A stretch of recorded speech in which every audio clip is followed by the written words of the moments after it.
Hi guys, Assalamu alaikum. Welcome to Lady Boss Kitchen. இன்றைக்கி பார்க்க போகிறது இன்னும் ஒரு இஃப்தார் ரெசிபி. இது பார்த்திங்கன்னா கைண்ட் ஆஃப் பன் ரெசிபி தான். ஸோ வாங்க எப்படி செய்கிறேன்னு பார்ப்போம்.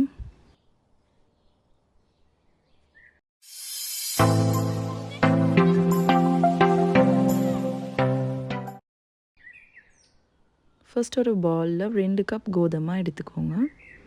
கூடவே 1/2 டீஸ்பூன் மாதிரி உப்பு சேர்த்துக்கோங்க. அண்ட் இது கூட 6 to 7 கிராம் மாதிரி ஈஸ்ட் ஆட் பண்ணணும். அண்ட் ஒரு ஸ்பூன் சுகர் சேர்த்துட்டு கூடவே 2 டேபிள் ஸ்பூன் ரூம் டெம்பரேச்சரில் இருக்கிற பட்டரையும் சேர்த்துட்டு நல்லா ஃபைனாக மிக்ஸ் பண்ணிக்கோங்க. அண்ட் இப்போ இதில் 2 டேபிள் ஸ்பூன் மில்க் பவுடர் சேர்த்துக்கோங்க. மில்க் பவுடர் ஆட் பண்ணலைன்னு சொன்னால் தண்ணி சேர்க்காமல் இது கூட ஃப்ரெஷ் மில்க் சேர்த்து டோவை பிசைஞ்சிக்கோங்க. நான் இன்றைக்கி இதை கூட வார்ம் வாட்டர் தான் சேர்த்து பிசைகிறேன். ஸோ இளம் சுடு தண்ணி சேருங்க. கொஞ்சம் கொஞ்சமாக தண்ணியை சேர்த்து நல்லா சாஃப்டான டோ வந்து பிசைஞ்சு எடுக்கணும். அண்ட் இப்போ இதை மூடி போட்டு 1 to 2 ஹவர்ஸ்க்கு கவர் பண்ணி வைப்பேன். அப்படி இல்லைன்னா டோ டபுள் சைஸ் ஆகும் வரைக்கும் வெயிட் பண்ணுங்கள். அண்ட் இப்போ இதுக்கு தேவையான ஃபில்லிங்ஸை ரெடி பண்ணுவோம். ஃபர்ஸ்ட் ஒரு பேனில் ஆயில் ஆட் பண்ணிக்கோங்க. அதில் சாப் பண்ணி வச்சுக்கிற வெள்ளைப்பூடு வெங்காயம் சேர்த்து சாட்டே பண்ணிக்கொள்ளணும். அண்ட் இப்போ இது கூட துண்டு கொச்சிக்காய், பெப்பர், கொச்சிக்காய் தூள், ஒரிகானோ இதை சேர்த்துட்டு நல்லா மிக்ஸ் பண்ணிக்கொள்ளணும். ஃபியூ செகண்ட்ஸ்க்கு சாட்டே பண்ணிவிட்டு இது கூட குக் பண்ணி ஒரு பல்ஸ் மோட்டில் அரைச்சி வச்சுக்கிற சிக்கனை சேர்த்துக்கொள்வோம். கூடவே க்ரீன் சில்லிஸ், உப்பு சேர்த்துட்டு நல்லா மிக்ஸ் பண்ணிக்கோங்க. எங்களோட சேனலில் சீஸி சிக்கன் பாம்ப் என்று ஒரு ரெசிபி அப்லோட் பண்ணிக்கிறேன். அதுக்கும் இதே ஃபீலிங்ஸ் தான் நான் யூஸ் பண்ணினேன். ஸோ மறக்காமல் அந்த ரெசிபியும் ட்ரை பண்ணி பாருங்கள். அண்ட் இப்போ இது கூட tomato sauce and chilli sauce சேர்த்துக்கொள்ளணும். எல்லாத்தையும் நல்ல ஒரு முறை மிக்ஸ் பண்ணிக்கோங்க.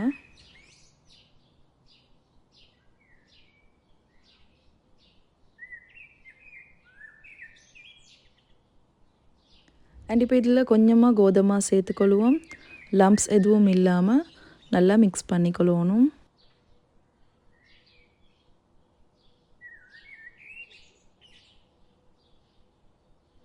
கூடவே 1/4 கப் மாதிரி ஃப்ரெஷ் மில்க் சேர்த்துக்கோங்க.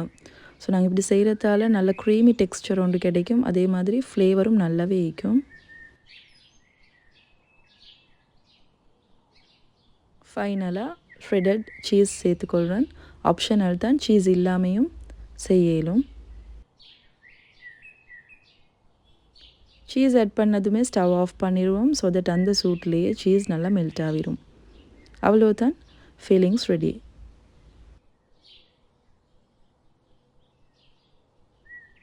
இந்த ஈத்க்கு ஃப்ரெஷ் அண்ட் டார்க் ஸ்டெயின் உள்ள ஹெனா கோன்ஸ் எடுக்கணுமெண்டா இல்லைண்டா பிஸ்னஸ் பண்ணணுமெண்டா ஸ்க்ரீனில் தெரிகிற இந்த நம்பரை கான்டாக்ட் பண்ணுங்கள். அண்ட் இப்போ பார்த்தீங்கன்னா டோ நல்லா ரைஸ் ஆகி வந்திக்குது. இதுக்கு ஒரு பஞ்ச் கொடுத்துட்டு இதை நாங்கள் இப்போ ஃப்ளட் பண்ண ஸ்டார்ட் பண்ணுவோம். கையில் மாவு ஒட்டாமல் வைக்கிறதுக்கு கொஞ்சமாக மாவு தூவிக்கோங்க. அண்ட் இப்போ இதை அகெயின் ஒரு ஃபியூ செகண்ட்ஸ்க்கு மாதிரி நீட் பண்ணிக்கொள்ளணும்.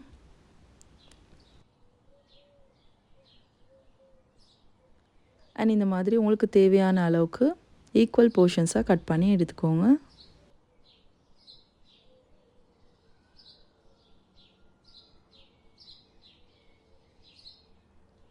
கட் பண்ணின ஒவ்வொன்றையும் இந்த மாதிரி நல்ல ஸ்மூத்தான பால்ஸாக ரெடி பண்ணி வச்சுக்கொள்ளணும்.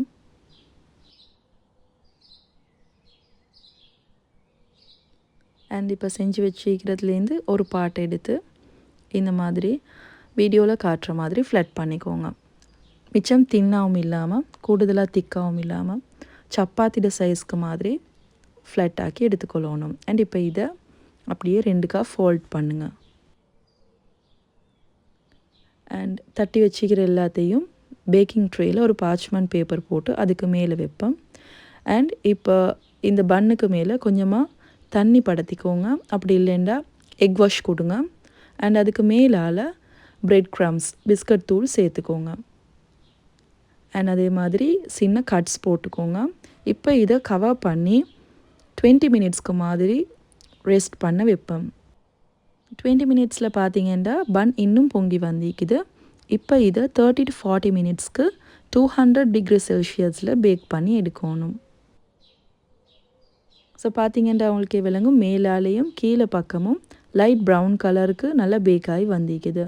இப்போ நாங்கள் செஞ்சு வச்சுக்கிற ஃபீலிங்ஸை இதுக்குள்ளே வைப்போம்.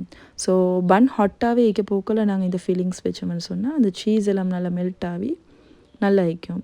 அண்ட் இப்போ இது கூட லெட்யூஸும் வச்சுட்டு சர்வ் பண்ணுங்கள். இஃப்தார் டைமுக்கு இது ஒன்று சர்வ் பண்ணிங்கன்றாலே போதும், அவ்வளோ ஃபில்லிங் ஆகிக்கும். அவ்வளோதான், இஃப்தாருக்கு ஒரு ஸ்நாக் ரெடி. ஸோ இன்ஷால்லா இந்த ரெசிபி உங்களுக்கு பிடிச்சிக்குமென்னு நினைக்கிறேன். பிடிச்சிருந்தேன்டா மறக்காமல் லைக் பண்ணுங்கள். இந்த ரெசிபி உங்களோட ஃப்ரெண்ட்ஸ் அண்ட் ஃபேமிலி கூடயும் ஷேர் பண்ணுங்கள். சப்ஸ்கிரைப் பண்ணாமல் வீடியோஸ் பார்க்குறவங்க மறக்காமல் சப்ஸ்கிரைப் பண்ணிக்கோங்க. இன்ஷால்லா இதே மாதிரி இன்னும் ஒரு வீடியோவில் உங்களை சந்திக்கிறேன். அது வரைக்கும் டேக் கேர், பாய் அண்ட் அஸ்ஸலாமு அலைக்கும்.